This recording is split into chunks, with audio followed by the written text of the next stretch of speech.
வரக்கூடிய குரூப் 4 எக்ஸாமுக்கு படிச்சுட்ருக்கவங்க, படிக்க போகிறவங்க, இல்லை அதுக்குண்டான சிலபஸே படித்து முடித்தவங்க, நீங்கள் யாராக இருந்தாலும் சரி.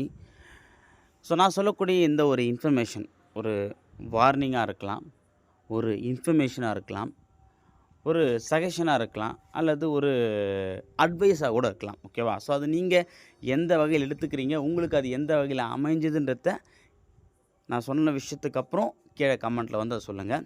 ஓகேவா? என்ன அப்படின்னு பார்த்தீங்கன்னா, இந்த 2026 ஏதோ ஒரு விஷயத்த நமக்கு கத்துக் கொடுக்க வந்திருக்கு. ஒவ்வொரு விஷயம் அப்படி தான். ஓகேவா? இந்த 2026ல் கிட்டத்தட்ட 2 மாதம் முடிஞ்சிச்சு. இது மார்ச். ஓகேவா? ஸோ இப்போ நம்ம 3வது மாதம் வந்து இருக்கும். ஓகேவா? அப்போது ஏதோ ஒரு எதிர்பார்ப்போடு தான் நம்ம இந்த வருஷத்தை வந்து அணுகியிருப்போம். ஓகேவா?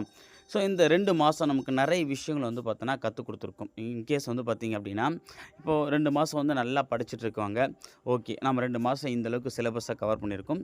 ஸோ அப்போ என்ன பண்ணணும் அப்படின்னா, இந்த 2 மாதம் நம்ம கற்றுக்கிட்ட விஷயத்தை வச்சு அடுத்து வரக்கூடிய மாதங்களும் அதே மாதிரி நம்ம பயணித்தோம் அப்படின்னா இலக்கை ஈஸியாக எட்டலாம் அப்படின்றது தெரிஞ்சுக்கலாம். ஓகேவா? இல்லை சார் நான் இந்த 2 மாதம் வேஸ்ட் பண்ணிவிட்டேன், நான் படிக்கலை, இதுக்கப்புறம் தான் படிக்கலாம்னு நினைக்கிறேன் அப்படின்னா நல்லா கவனிச்சுக்கோங்க. இந்த 2 மாதம் படிக்காததால் நமக்கு ஏதாவது ஒரு கெயின் கிடைச்சான்னு கேட்டிங்கன்னா கண்டிப்பாக இல்லை.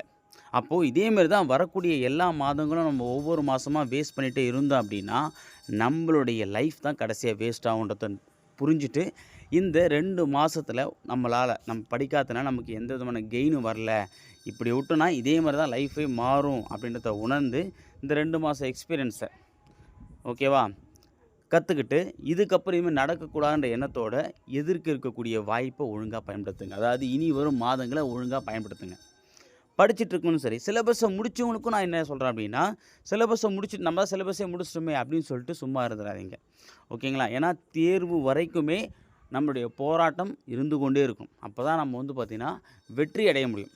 ஓகேங்களா? ஸோ அப்போது இலக்கை அடைகிற வரைக்குமே உங்களுடைய போராட்டத்தை, அதாவது உங்களுடைய ப்ரிப்பரேஷனை ஸ்டாப் பண்ணாதீங்க. ஓகேங்களா? ஸோ அப்போது இந்த 2 மாதம் அல்லது இந்த மார்ச்சோட சேர்த்திங்கன்னா 3 மாதம். ஓகேவா? நீங்கள் உங்களுக்கு இந்த உலகம், இந்த மாதம், இந்த நாள் ஒரு விஷயத்தை கற்றுக் கொடுத்துருக்கும். ஓகேவா? இதில் நீங்கள் என்ன எக்ஸ்பீரியன்ஸ் பண்ணீங்களோ அதை வச்சுக்கிட்டு, அது குட் எக்ஸ்பீரியன்ஸ், பேட் எக்ஸ்பீரியன்ஸ் எது வேணா இருக்கலாம்.